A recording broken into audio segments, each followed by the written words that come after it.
जय माता दी। आज नवरात्रि का छठा दिन है। आज माँ दुर्गा की छठी शक्ति माँ कात्यायनी की पूजा आराधना की जाती है। माता का यह स्वरूप प्रेम और स्नेह का प्रतीक माना जाता है और इसीलिए कहा जाता है कि कुंवारी कन्याएं नवरात्रि के छठे दिन माँ कात्यायनी की पूजा करती हैं तो इससे उनके विवाह में आ रही सभी बाधाएं समाप्त हो जाती हैं और उन्हें एक सुयोग्य वर की प्राप्ति होती है। द्वापर युग में भी ब्रज की गोपियों ने श्री कृष्ण को पति के रूप में पाने के लिए कालिंदी यमुना के तट पर इनकी पूजा की थी। इसीलिए ब्रजमंडल की अधिष्ठात्री देवी के रूप में माँ कात्यायनी प्रतिष्ठित हैं। माँ कात्यायनी अमोघ फलदायिनी हैं। माँ के स्वरूप को अगर गहराई और सूक्ष्मता से देखें तो अनुभव किया जा सकता है कि अज्ञान व अन्याय के प्रति सकारात्मक क्रोध भी माँ कात्यायनी का प्रतीक है। ऐसा कहा जाता है कि ज्ञानी का क्रोध भी हितकर और उपयोगी होता है। इसीलिए भगवान श्री राम ने लंका में रावण से युद्ध करने से पहले और अर्जुन ने श्री कृष्ण की सलाह पर महाभारत युद्ध के पहले माँ कात्यायनी की पूजा की थी। माँ कात्यायनी का यह स्वरूप सोने के समान अत्यंत चमकीला और भास्वर है। इनकी 4 भुजाएं हैं। माता का दाहिनी तरफ का ऊपर वाला हाथ अभय मुद्रा में तथा नीचे वाला वर मुद्रा में है। बाईं तरफ के ऊपर वाले हाथ में तलवार और नीचे वाले हाथ में कमल पुष्प सुशोभित है। इनका वाहन सिंह है। माँ कात्यायनी की भक्ति और उपासना द्वारा मनुष्य को बड़ी सरलता से अर्थ, धर्म, काम, मोक्ष 4 फलों की प्राप्ति हो जाती है। वह इस लोक में स्थिर रहकर भी अलौकिक तेज और प्रभाव से युक्त हो जाता है। इनकी पूजा में इनकी कथा का बहुत महत्व है। आइए सुनते हैं माँ कात्यायनी की कथा। पौराणिक कथा के अनुसार कत नामक एक प्रसिद्ध महर्षि थे। उनके पुत्र ऋषि कात्य हुए।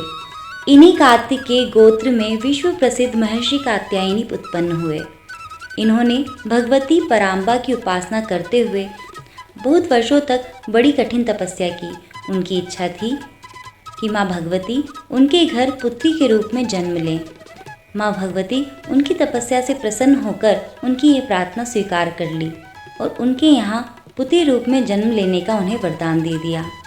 पुराणों के अनुसार जिस समय महिषासुर नाम के राक्षस का अत्याचार बहुत अधिक बढ़ गया था, उस समय त्रिदेवों के तेज से माँ की उत्पत्ति हुई थी।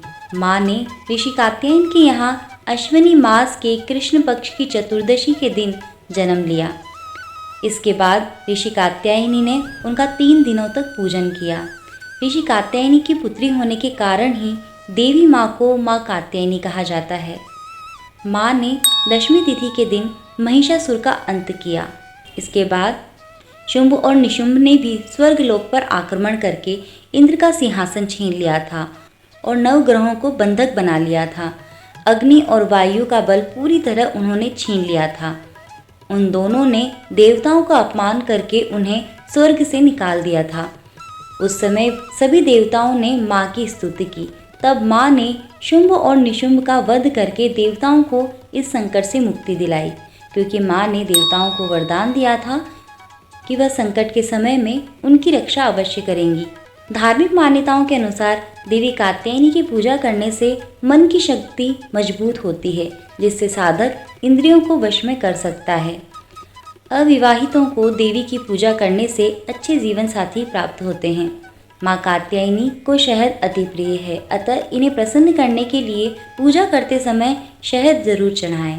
शक्ति स्वरूपा माँ कात्यायनी के बारे में स्कंद पुराण, देवी भागवत पुराण और मार्कंडेय ऋषि द्वारा रचित मार्कंडेय पुराण के देवी महात्म्य में भी इनका वर्णन मिलता है।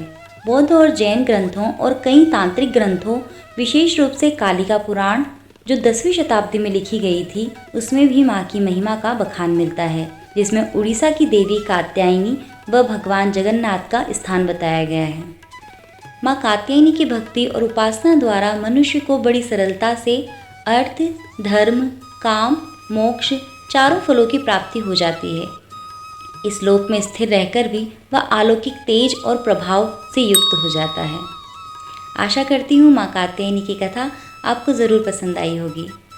मिलते हैं एक नई कथा के साथ अगली वीडियो में। जय माता दी।